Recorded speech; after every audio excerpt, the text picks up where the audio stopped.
Genesis 1:27. So God created man in his own image. In the image of God he created him. Male and female he created them. Race is an issue which is consuming a lot of people's minds. Everywhere you turn, it appears as if race is one of the major components to blame for why people are doing what they are doing. Now, the issues of race have been with humanity for quite some time. Even in Jesus' day, anyone who was not Jewish was looked upon as less than worthy of God's blessing. But this was also true of the blind, deaf, and poor, as obviously some sin they had committed prevented them from receiving God's blessings too, or otherwise they wouldn't be in that dilemma. But turn to today. Aren't we supposed to be a more enlightened people? A people who are supposed to have finally transcended the issues of race and the racial stereotypes associated with this idea that one group of people are better than another because of the color of their skin or facial features? First, I don't like how our society uses the word race.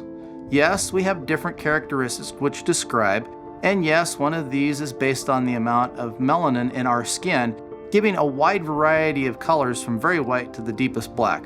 But at the end of the day, each one of us is from the race called human, the one God created and died for. Having been many places in the world, I can say I see a lot of different ethnic and cultural differences, but everyone is plagued by the same problem: sin.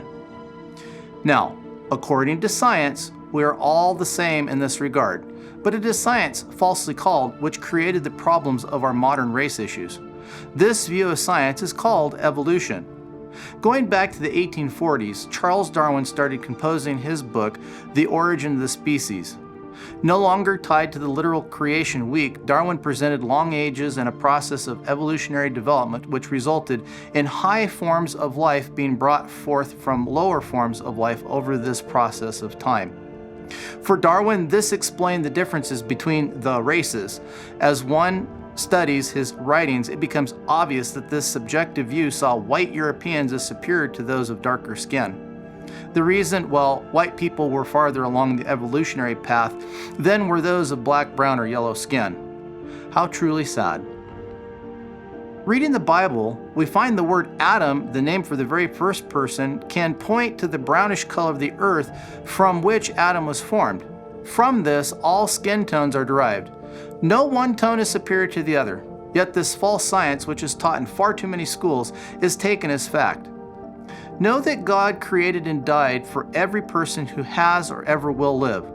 Look to Him for answers to the question of creation, not a false theory which is not only racist but evil to the core. Till next week, Maranatha.